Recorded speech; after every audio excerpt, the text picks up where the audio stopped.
Hello, my beautiful stars. It is February 5th. My name is Claire, and welcome back to Path of Spirals Tarot.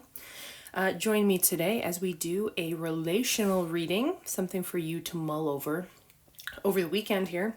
Today, no major astrological events, but we do have a waning gibbous moon in Virgo. So today's a good day to take a look at any of your, any new information you've learned. Simplify. Make a system out of it. Virgo loves a good system. Virgo loves a schedule. Take a look at your schedule. Anything you want to add or probably remove with a waning gibbous. Anything that you can optimize and let go of for the sake of clarity and productivity, in the sense that things are running smoothly. That's all I really have for waning gibbous today in Virgo. We'll have some larger astrological events coming up this month. Trust. Okay? I got my little matcha, and then today we have a few glyphs. We have a pair of sunglasses. We got, let's see, I can bring him closer. Some kind of psychedelic sunnies. We have a snowman. Reminds me of Sia. Don't cry, snowman, you're in for me, or whatever. And then we have a lock. We have a lock. Now, the relational reading can be about any relationship, so you got to work with me here to use your intuition to hone in on a relationship of any kind. It could be in the workplace, it could be platonic, it could be romantic. Now, I have to preface by saying my reason for doing tarot has never been for matchmaking. I'd rather you make a match with yourself, with your higher self, and then those other things can come into alignment. I know that the dark side of making tarot videos on the internet, and why videos can do so well, is because people are looking for some type of confirmation for a relationship that honestly might not pan out. Now, that's not to say that we can't also come and get advice about a relationship. And I just set the intention here on Path of Spirals that anytime I do a relational reading, it will be honest, it'll be truthful, and it's not going to be here to reinforce any loops, any trauma, any type of connection that really you shouldn't be sticking around for. So if that's ever the dynamic of a reading that comes up, I'm not going to sugarcoat what I see. Because we all just want to be learning and growing and being our best versions of ourselves. And sometimes growth requires a relationship. Sometimes it requires getting the F away from a relationship. So I'll never tell you to stay because it's what you want to hear. Right? But with that being said, let's even see what's happening today. Are we even going to have a love reading? I'm not entirely sure. But you can take a minute here. Have a little look. We have group 1 will be sunglasses. Group 2 will be a snowman. Group 3 will be a lock. They're already all giving different vibes. And today's deck, very interesting shape here. It's another Kim Krans deck. If you've tuned into all of my videos in my first week of making videos, because this is my first week making content here in Path of Spirals, I have been using a lot of my Kim Krans decks. I just really vibe with them. I have other decks. We will use them. But I figured, Kim Krans' Alchemy deck has a really good spread in here for relationships of any kind. As of February 5th, this is a Thursday actually. My plan was originally to start doing Monday, Wednesday, Friday long form videos, but since the 1st of February, I wanted to start. February 1st actually landed on a Sunday. So my first week is actually going to be Sunday, Tuesday, Thursday, and then 2 shorter readings on maybe Wednesday and Friday. So we'll see here, because I'm going to do 5 readings a week. But just so you know, typically my readings will be long form with 3 groups, will be 3 days a week, Monday, Wednesday, Friday, and then short reels will be Tuesday, Thursday. All right, enough yapping. Which one of these are you feeling today? Let's have a look, and let's start with group 1. All right, group 1, let's give these hexagons the best shuffle we can. Kim Krans is a genius with her aesthetics. I'm not sure what's harder to shuffle, the hexagons or her circles. But hey. The first card we'll pull is a card that represents your energy. I see her right here. Okay, your energy is going to go right over there. Yeah.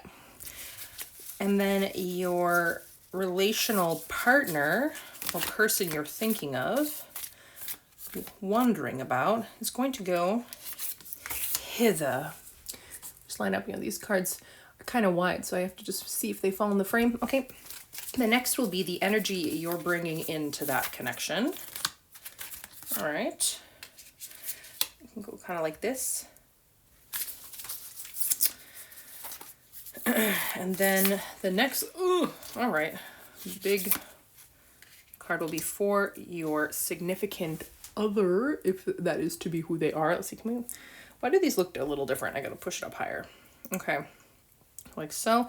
And then we need a uniting energy that we're gonna set right here. It would be ideal to put it up here, but I don't have a lot of room, so we'll put our sunglasses glyph up there. And obviously, I've already called in Angel's highest timelines, protective crystalline dome over the reading in this room before I started. Just so you know, we have the good energies at the function. Ancestors and guides are all around to see what there is to see. I feel I must shuffle again. Oh. This one. Maybe like that. Does that look okay in frame? It's a little low. There. Okay. Are you ready? Let's flip all the cards and then we'll get down to their meanings. The energy you're bringing to the function. You are bringing the element of iron. Ooh, like that. The other person is bringing Rosa Aureum, the golden rose. The energy or the lesson, you're bringing the virgin's milk. Hello. Lac Virginis. They are bringing separation. Okay. And then the outcome is Jupiter. Oh, well, that's lucky. But that's interesting if they're bringing separation. Yes. Boy, oh boy. We have something of a catalytic connection here. A catalytic relationship, okay? So person one is you in group one, okay? You represent iron. Okay? Iron is associated with Mars. It is assertive. But in its shadow side, somewhat unrefined, forceful. Think like Aries energy. Within this dynamic, that's the energy you are bringing. Now, these cards here, what you're bringing into it is the lesson. Your lesson juxtaposes iron by way of the virgin's milk. Now, the virgin's milk simply highlights an aspect of the dynamic by which you are being naive. There's a lesson that has not yet been learned. There is something unrefined, and that's informing together in somewhat of a tense way how you're showing up with person two over here. Okay? And also, there might be a level of awareness that you're having, but it's not something you'd like to be revealed, maybe even to yourself or to others. Within this dynamic, you'd like things to appear a certain way. But when the virgin's milk pops up in a reading, it indicates a lack of awareness or experience that the alchemist, you, would rather not reveal. It can also be denial. And the lesson asks for you to have some discernment and honesty. They're very necessary. We cannot pretend that things are perfect. So it's highlighting a sense of tension with person two. Now, person two seems to be dichotomously opposed in some very key ways from the energy that you're bringing.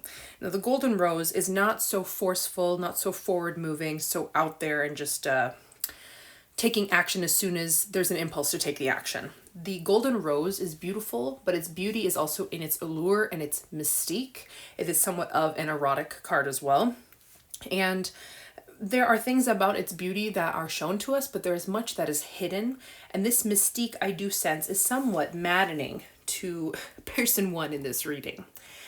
Now, the lesson of person two is to create a degree of separation from the tension and the lack of integration in person one here. It doesn't necessarily indicate a breakup or a divorce, especially not with Jupiter being here, but it indicates something important about the expansive nature of this union between person one and person two, you and this other person.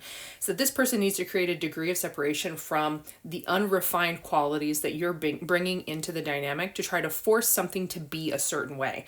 When we're operating from a place of like Mars, like what the strength is like, I will just use force. I might use control. I might just make up my mind that it's going to be a certain way because I'm going to put a lot of energy into making it be that way. But the rose is not forced. The rose just kind of is, right? This person is somewhat enigmatic, and it can be very, very difficult for this energy, especially when, like, it's the whole point. Like, you are learning the lesson of how to refine your understanding of somebody who is not the same as you. But this person here needs to create a degree of separation and have very good boundaries around the lessons that you are learning. They are here to help you learn this lesson so that the virgin's milk is not so virginal. And you see here, there are two. They're still flying side by side, but they're kind of flying a little bit in different directions, but still on like parallel paths. So I don't read this as like necessarily a breakup. I do see this dynamic as something that's more of a romantic one, relational, for sure. This card tells me you are very fixated and very perhaps in love or very interested in person two.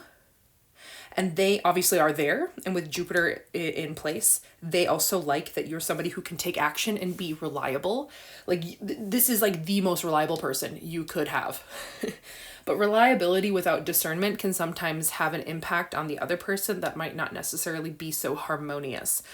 But this person must learn to speak up and say like, oh, well, it needs to be a different way, because maybe there's a level of passivity to a rose. This person's far more passive in their experience of the world than this one. But their lesson is to not be bulldozed, right? Now, when we look at the union between person one and person two, we have Jupiter. And Jupiter always means expansion. Its gift side can be fortune. It can be good luck. It can be a positive outcome. However, the shadow side of Jupiter, because it's going to expand anything, any energy that's around it, is that it's going to be a sense of something not being enough, kind of an overconsumption of the same energy. Like person one, you could definitely be somebody who just kind of pushes more and more and more and tries to use whatever you've been doing, you just try to do even more of it to try to get this dynamic from person two to change, but then whether it's your pocketbook, whether it's your acts of service, whatever language it is that you speak in by which you try to communicate and get something to be the way you want it to be between the two of you, like that, it will be more of that, but then it will just be a shadow side of it. And this can make this catalytic dynamic we have going on here a bit tumultuous, perhaps.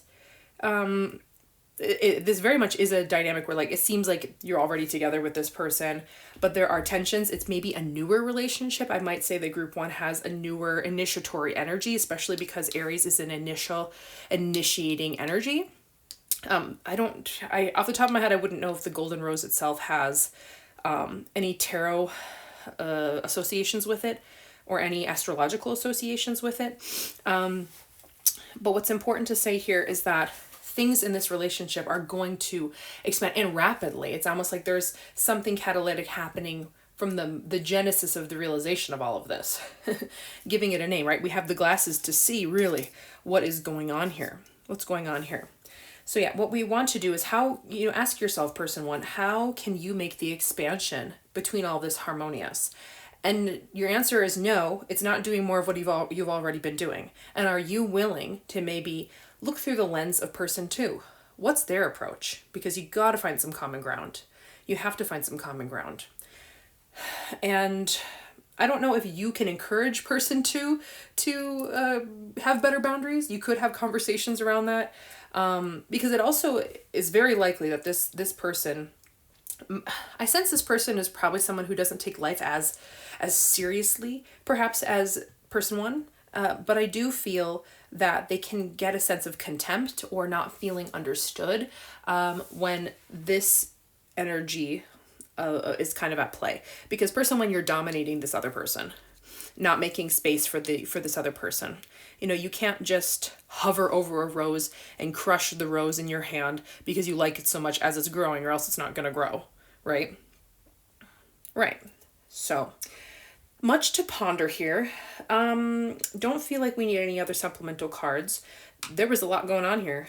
So, much to happen. Seems, and if you really, really, really, really have regard for person two here, your lesson is to stop and listen a little bit better. Sometimes the dichotomous opposite energy is because we have lessons to learn, key lessons to learn in how people show up in the world so that we can love ourselves and others better. That's group one. All right, if you were group 2, I think from a distance here, my snowman looks pretty washed out. Can you see how this is not... Oh gosh, the lighting here is making it a little difficult to see. There, that's what the snowman really looks like. I think it also has some metallic paint on it. But yeah, from a distance, it just looks like a white blob. But it is a snowman.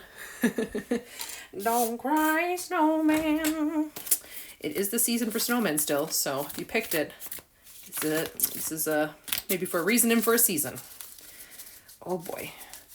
These cards, they're feeling a little bit sticky. All right. The first card will represent you.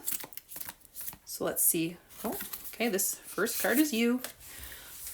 That nicely in the frame, like so. The next card will be your lesson. Oh, I see it. Here's your lesson. Yep. Card 3 will represent the person in relation to you.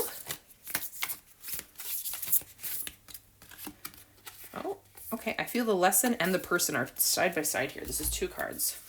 Person, lesson. Yep. Does this line up okay? Yep.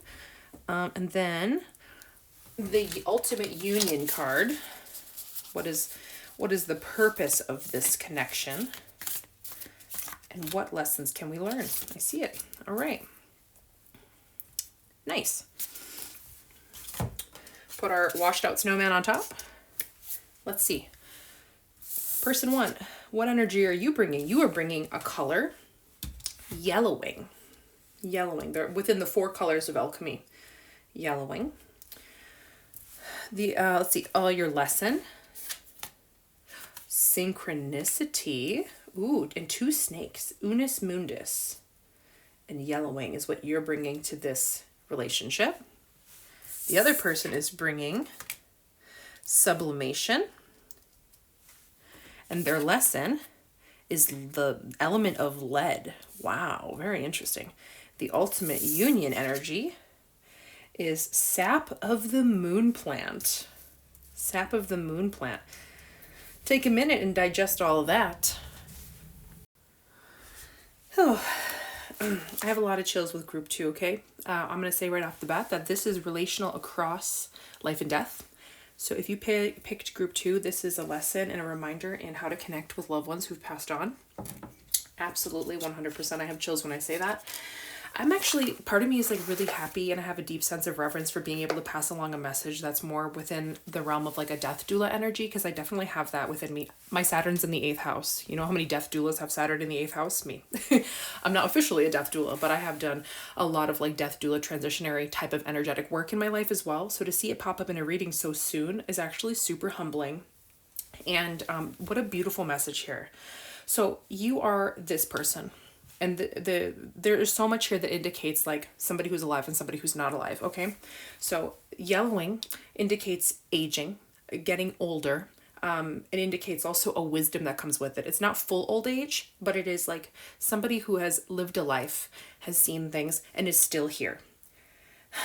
You're also at a place where you are ready to start learning the lesson of synchronicity, allowing your body, the way that you connect with the energies, to become more subtle and to become more connected to a thinning veil. That's the lesson here. It is this time, it is the season, it is right now. And this is being sparked by somebody who you have lost. As you can see, it's a bird, a dove, flying up to the cosmos. Sublimation indicates anything that rises upward. But that their lesson is based in lead and in Saturn tells me that it is about them finding ways to both work through their own lessons, their own karma in the next realm, as well as how to connect with you here. Because death is a transition, and people who are alive are helping with that transition for those. You are somebody who is helping them with their transition on the other side, and they are also helping you get ready for yours by way of connecting through your union. The union is called the sap of the moon plant.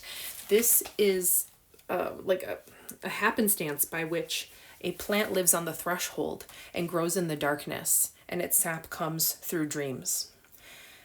The dream is a midway meeting point. Now, if you think, I like to think about dreams as like, think about your phone. Your phone has a bunch of different apps on it, and you can use your phone for so many different things. You can use it to calculate something. You can use it to look something out. You can use it to call somebody. And our dreams are just like that. We use our dreams to psychologically process the chaff of life. We use them, especially if we're doing like shadow work in our waking life or going to therapy or going through a season of deep understanding of our subconscious. Our dreams will often reflect that through deep, powerful symbology. And sometimes, and one of my favorite ways, is to use our dreams as a bridge to connect with those who've passed on. I have them on and off, and I'm sure you do too. So maybe this is also for you to learn the lesson that your dream is a way to channel both things for your waking life, for your sleeping life, and for the next life, right? So the dream world is a very liminal and duplicitous serving way station, right? So with you and this loved one, I also too kind of feel, take this if this is for you. This can be just a general reading, general advice for how to approach connecting with people who've passed on, but I really do feel there's like a hierarchy of like almost a parent and a child. That's how it's kind of feeling here. Or like somebody who had an energy, like you were somebody who gave a parental archetypical energy to the person who passed away. You might have been a guardian. You might have been somebody who helped try to protect them, somebody who tried to save them, somebody who maybe almost knew where things were going and you wanted to almost intervene, where you were trying prior to this lesson, you know, trying to soak up every moment with them while they were here. And this person seemed to maybe have had something to learn from you, but they had a shorter life than you, for sure. Birds also relative to you as a person. Birds don't live as many years. And yeah, so I'm seeing that there's a deep call for from both though, the dynamic being what it was, to still connect. Like this is something we also see in the Western world where conversations around death, dying, and the afterlife can be so black and white. They don't make a lot of room for nuance and or the reverence we should have for the transition. And more than anything also too, that this person who's passed on is still around. They're just not in their physical body. And in the West and in like the less spiritual realms that we find ourselves in, we don't make any room for that at all. It's like they're either here or they're not here. They're either here, you know, in this temporary space, or when they're gone forever. Where really it's the complete opposite. This earth is the temporal realm. This realm is less real than where we go when we pass on. So really, they are in this elevated state while you are still here aging. And something else I'd like to say about aging. Earth is the only realm where you get to get old. When you pass on, you get to be the same age forever. So something also tells me here that, you know, don't fear getting older. Don't fear being alone while you're getting older. Nothing about the aging process should scare you. It is a gift to get old. It's a gift, okay? Everybody in this realm, the same people that don't want you to think that, you know, the same people, the same energies, the same entities that don't want you to have reverence for death as a transition, certainly don't want you to have reverence for getting old. No, they don't. That's why we push narratives in movies and commercials and all these things about being young, so that we can erase the elder energy, erase the old energy from this earth, because people who get older become more wild. They become more wise, chaotic, less containable. So let's scrub that from the zeitgeist, right? And let's also scrub the afterlife and why we're even here. We're here working to hopefully get old, so that we can learn wisdom, so that we can go to the more eternal place, okay? And sometimes we all, at some point or another, are going to have to deal with grief. But this message is saying you have a choice on how you perceive that grief and how you perceive your connection to that person. So your lesson is in, you know, don't worry so much on... Sometimes we want to remember the person or visit the person through the past, because we don't know how to connect with them through the imaginal, subtle, symbolic realm. That's how they operate. They operate through the wind. They operate through birds. They operate through butterflies, coins, a little inner knowing if you feel them over your shoulder, if you hear them whisper something, if you could easily imagine them laughing about something you're doing, or even just like sometimes something mechanical or electric, right? If you have some electrical thing that randomly gets fixed in your house, it could be them. If it's your car that wasn't working and suddenly something works in it again, it could be them. So, you know, you just have to keep your third eye and your pineal gland wide open. And if you don't feel comfortable doing that in your waking life, then getting a dream tincture, sitting in meditation and a hypnagogic state, or going into your dreams, keeping a dream journal, that is a good starting point. That's an energy where, like, the dream world is also a bridge for those gifts in your waking life. You can go learn to get more psychic in the dream realm, and then you can bring it back here. Okay, that's how you can start connecting with these energies and connecting with your loved one, if that's something you want to do, right? So, and same thing to them. Like, you don't think this reading's just for you. They're also listening as well. Okay, your loved ones are also always paying attention to what you are focusing on. And if you're focusing on an intention to connect with them, they're going to meet you there. But remember, they don't have a physical body anymore. They're not made of clay the way that we are anymore. So they have to use this realm, or they have to use synchronicities to get to you, right? Right. They either have to kind of lower their energy through lead, through that density, and the closest thing they're getting is here or here, right? And you also have to elevate yours, right, to get like a really stable connection. So with that in mind, that is my reading for group 2. What a powerful reading. See, this is the kind of relational reading I want to be giving. And to those of you who have lost a loved one and are dealing with grief, I just want you to know I send my condolences, and I send you healing energy and reassuring energy, okay? Reassuring energy. The synchronicities are all around you. This person, like, also just like look at how beautiful and promising this card is. It has a gem, it has a dove, it has the cosmos, and that they've risen to such a beautiful place, right? You also have 2 snakes here, and snakes are very indicative of like Kundalini rising. It's indicative of a spiritual awakening. It's indicative, like, snakes are like such a powerful spiritual sign. Same thing with the Ouroboros. So you have a little bit of the Ouroboros vibe here, the cosmic egg. So yeah, looks like you're right on the precipice of a new way of connecting with somebody that means the whole world to you.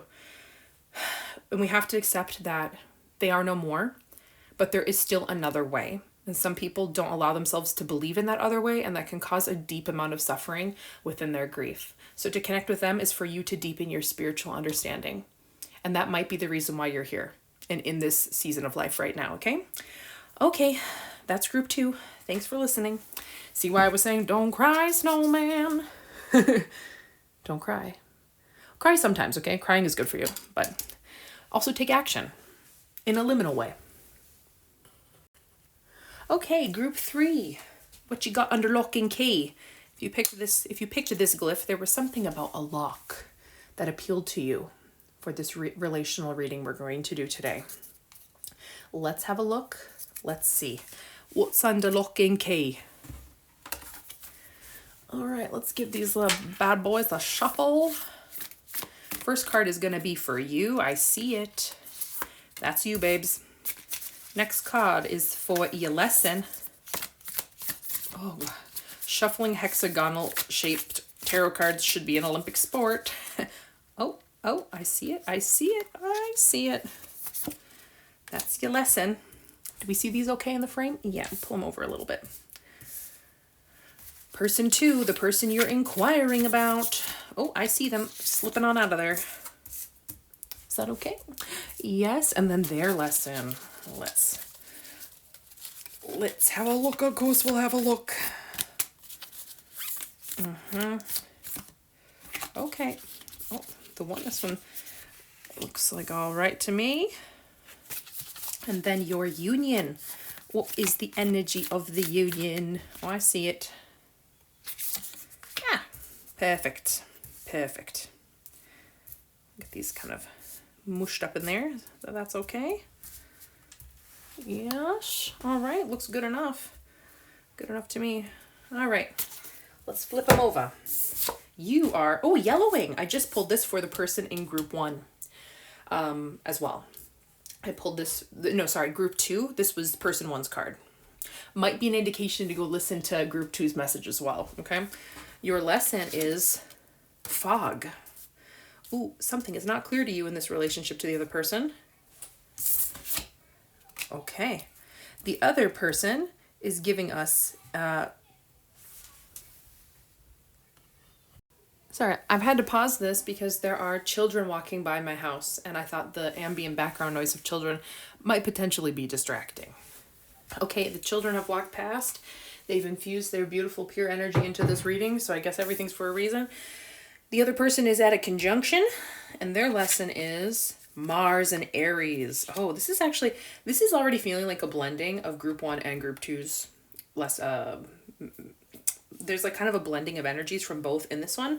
Okay, the union energy is Venus. Ew! Okay. Well, Venus is all about love, so this one might be a little bit romantic again. We had more of a romantic first reading as well, but we have somebody who is in their yellowing phase, dealing with a little bit of fog, and the other person is also dealing with conjunction, big Mars, warlike, powerful energy, but the union is based in love. So, group three, I'm throwing you a bone. This is romantic. And you should know this about me, okay? Know this, and anytime I do a reading, I'm not trying to give a love reading ever. I need it to be spoon-fed to me that it's a love reading. Otherwise, I'll be like, I don't know, maybe they're friends. Maybe it's your spirit guide, okay? But you got conjunction, you got Venus. All right, Venus is very much love relationship. Conjunction is literally like, I'm ready for a relationship. Yellowing is like, I'm mature and ready for this. But you have 2 lessons to get there, okay? That's hence why we have this sort of like lock. Something's under lock and key. You, person 1, need to be patient, okay? Yellowing is all about maturity, an elder type of energy. I'm not saying you're old, okay? But like, you're at a place where like you are embodied and you're kind of ready to move forward. But the fog is actually telling you you need to let things remain unknown and you need to not take any action, okay? Whereas the other person's kind of at the other side. They're activated, they have big feelings, but they're not embodied in it, and they're also not taking action quite yet, okay? Their lesson is within Mars and Aries and just like really going for it, okay? They're overwhelmed by feelings. Don't be delusional, okay? If you have a walking red flag of a situationship, this is not for you. Turn away. Okay, but it's leading to love. It's leading to love. And, this is more of a eventually leading to kind of like a grounded reading. If you have like your union being in Venus, this is a love that is straightforward in the sense that like it is meant to be. It is grounded in the right feelings. But the lesson here is about letting the divine timing of embodiment happen. Okay, your embodiment is kind of happening through waiting. Allow this other person to kind of come to you. Don't rush through. You might be kind of somebody like me, and I've always been this way. This could have been a lesson for me a long time ago. I'm a girl that's very direct. If I'm seeing something, I'm saying something, and I'll say it to you. And that might not be part of the social script. Maybe you got to chase a little bit more. You got to chase and be chased or whatever. No, I was never that girl. Okay. So I was not the blueprint for this lesson, and I'm not telling you how to even do it either. Okay. I don't know, focus on yourself a little bit. Just like keep being the person that this person's like madly in love with. I don't know. But also, let's send some energy this person's way. If they're having such big feelings, they need to kind of create the container for it. Like, why are they just flopping around? They're just not quite ready yet. Think about it like temperance, okay? They have to temper themselves with this energy. I like to think of temperance, which is also one of the cards in the tarot. Think about it like chocolate. If you melt chocolate, you have to keep some of the chocolate hard outside of the bowl of which you're melting the rest.